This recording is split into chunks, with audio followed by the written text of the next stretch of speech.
Hello, and welcome to Why I Love Warhammer, the series where I go into a borderline unscripted ramble into something I love in this hobby and why. And on today's episode, it's the Thousand Sons, the followers of Sinch, which I pronounced as Nietzsche for as long as I can remember until they came out with the official pronunciation video. And where better to start than with the Primarch of the Thousand Sons, Magnus the Red. This is an incredible model, and just look at the feathers. Look at the feathers. We can ignore the horns on the breastplate, but the feathery wings, the horns on the head, the this awesome looking staff with the blade on the end. Look at the fire, this kind of magical fireball. The feet look kind of like the keep the like Hyros Fate Weaver type bird grated demons. It's got that going on for the feet. It's standing on the leg of a dreadnought that looks like it's painted up in in Space Wolf colours, because the Thousand Sons and the Space Wolves have a long-standing rivalry. There's so much incredible detailing on the armor, these kind of bird-like spikes on the shin guards and the thigh guards are incredible. The twisted the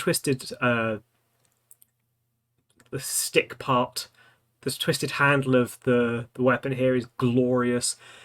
And the fact that he doesn't look like he has five fingers, he's kind of got this going on. He's got, four total fingers. He's just twisted and magical in a kind of demon way. He's kind of, the hair and the body looks very kind of classical Satan to me. And it's especially interesting comparing him to his 30k counterpart, where he's still got the hair, he's still going red, he's still got all this warp energy, but here he's a lot more kind of classic Space Marine, classic prop. He's got the horns, but they're shoulder pads. They're not they're not his helmet, and it's just a really nice and interesting thing that the Primarchs do between their 30k Horus Heresy versions to their 40k versions, which is just how kind of corrupted they've become. They retain like some of the essence of the character, but they've become so corrupted by the powers of the warp that it's just a different thing. Also, with the Horus Heresy series, I love the diorama bases. The fact that this guy is kind of on the steps, but the steps are they're not untainted from this warp energy. They've got the purple and the blues seeping in. I find that incredible as well. One of the players in my local game group, they play Thousand Sons. They liked the ancient Egyptian aesthetic of them and the psyche spells mechanic. They liked that spell casting aspect to them. And he's actually the Thousand Sons player is the one who got me back into the game at the start of 8th edition, after I've been out of the game since the end of 4th. And it's just this really, and you can tell that kind of magic element, the psychic powers, really show with the flames of the 40k one and this kind of this red pink warp energy from the 30k version. So I've got a lot of love for Magnus the Red.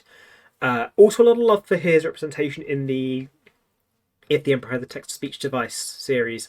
I think that characterization works really well. Edit out the sneeze.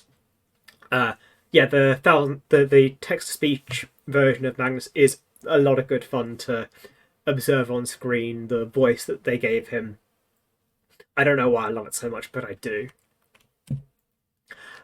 Araman. This is one of the ones who, when playing in person, gets his own theme tune. He's there, he's on his disc, and he's just awesome looking. Like he's got the kind of the bird skull like things adorning his weaponry. The flying discs I always find fascinating. They add a bit of gravitas to the character as well. With Araman, for those who don't know their lore so much, there's a bit of a catchphrase with the Thousand Sons of All is Dust, because their entire legion was turned to dust.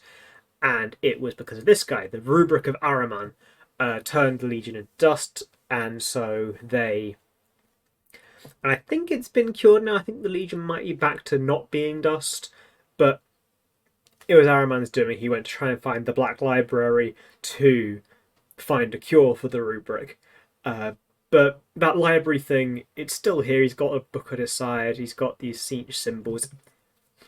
Just a really cool model. And then the 30k variant, I find the white cloth over the face to be a really interesting modelling choice because mostly because I find it really daunting to paint, to be honest.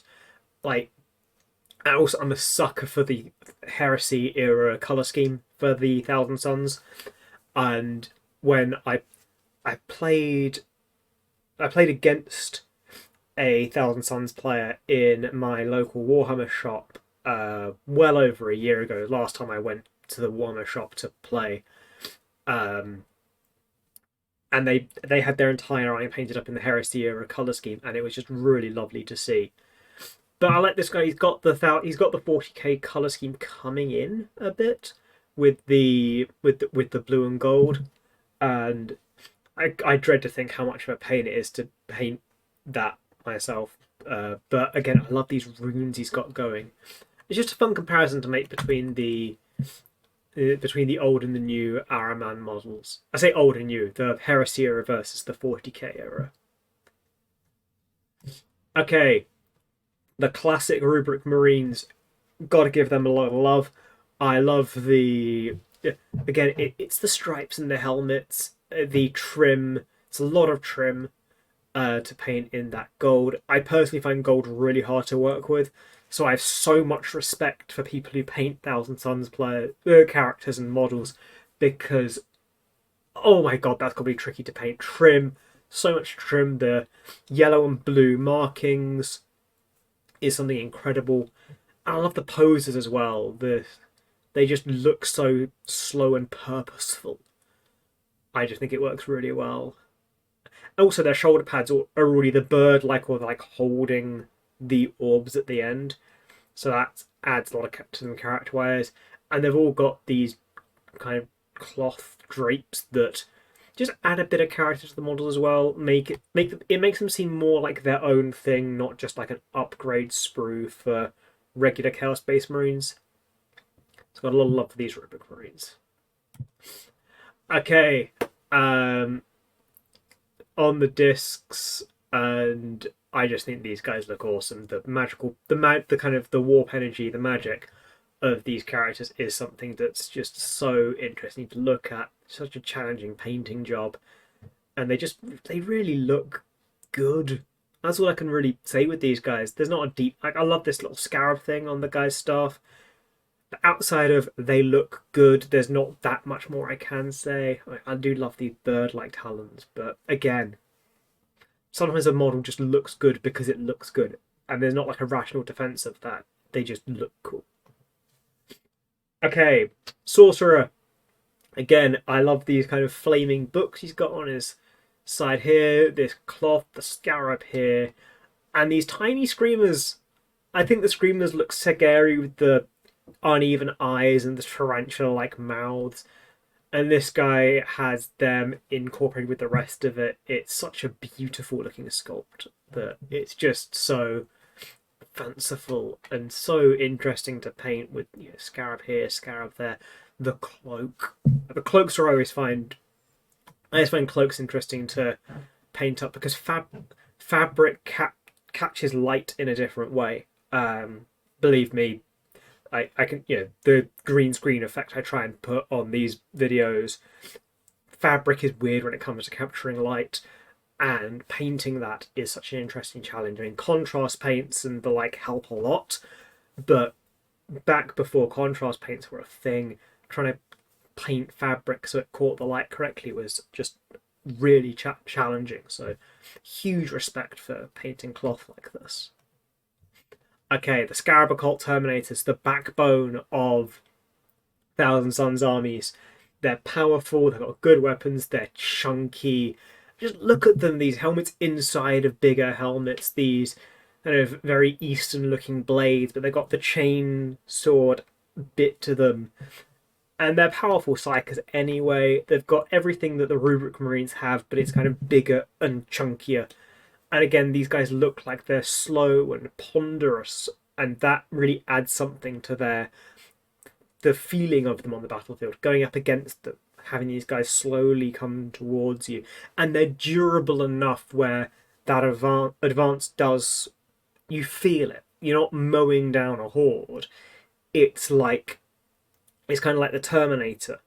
It's really hard to get rid of, and it's just moving slowly towards you, towards you, towards you. And again, the Horus Heresy variant of them, I think, looks really cool too. They've got the Araman like face patches, but they've got and they're a bit less demonified than compared to the 40k version, but they are still very much the core of the aesthetic is still there. I think that looks really cool.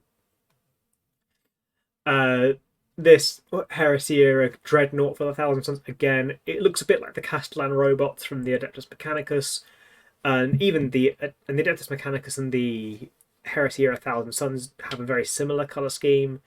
But again, I just think this looks really cool. This gun on top, I think, looks phenomenal, and these guns on the claws, again, something so brilliant about this. And the Dreadnought legs, I think there's just something very fascinating with the way they're done. And the kind of orb on the top.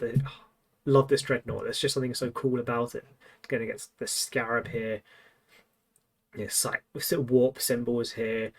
But it's still got the Imperial Aquila up here, so you could play them as loyalist Thousand Suns if you wanted to in your Heresy army. Heldrake, I know this isn't the Thousand Suns version. This is the classic Chaos Space Marines model, but the Thousand Suns player in our group runs one of these, and so I'm used to seeing this in blue and gold, and so for me this is a Thousand Suns model. It's this giant pterosaur with these talons and these huge wings. It's just so huge and beautiful in its way. It's terrifying. You can imagine this thing having this piercing screech about as it flies through the air, and that would be terrifying to have him play. So yeah, but I have a lot of love for the old Heldrake. I think there's something just phenomenal about it. It's a bit of a thing to rag on the Zangors because they are in so many of the box sets. They're the only unit in 9th edition. They were the only unit to have we're in a codex to have the Bray keyword, which makes a bit more sense in Age of Sigmar, where you can use these guys as well because there are more Bray models, the kind of the goat-like ones. And then they did a kill team where, again, a few more things got to have that Bray keyword. But outside the context of gameplay, I think Zangors look really cool.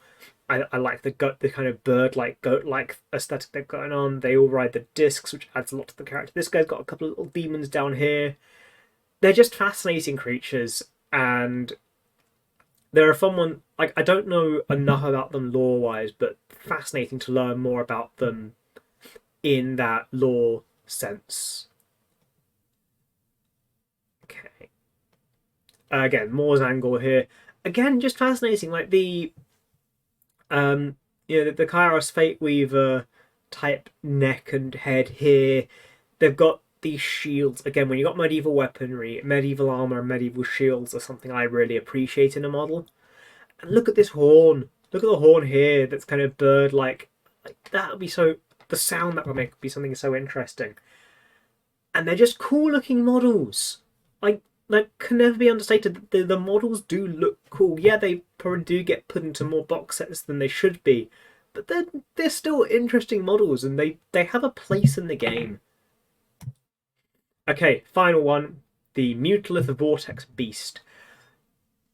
I want to paint up one of these.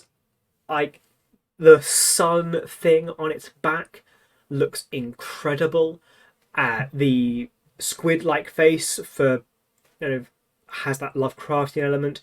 It's ponderous. It's huge. Like, it's a psychic monstrosity that will charge across the battlefield. Like, this thing looks like it could stomp you or eat you or explode your head. That's what this thing's got going for it. It's got chimera like two tails. I would so want to, like, I bought a purple contrast paint just in the vague hope that I could paint one of these up one day, because it's such a beautiful looking model to me. It's it's a psychic horror from the it's a psychic horror demon from the warp, and really that's what's great about the Thousand Suns. They're psychic horrors from the warp. They've got a beautiful blend of tragedy to their lore, to the the meme factor. Magnus did nothing wrong. They've got great lore, great models, a beautiful ancient Egyptian aesthetic, and their demons are horrifying. What more could you want from a Chaos army? That's why I love the Thousand Suns. With that, if you wanted to give this video a like and subscribe, that'd be hugely appreciated. If you want to write a comment below, who's your favourite? What's your favourite Warhammer meme? Is it the Magnus did nothing wrong? Is it Krieg with their shovels? Favourite Warhammer meme. And with that, I will... Oh, and I've got a Patreon, by the way. I've had it since the launch, but I just tend not to talk about it that often. If you wanted to drop me a little bit to help these videos along, that'd be great as well. Your support means the world to me. But yeah, with that, I will see you next time, and yeah, I hope you have a good day.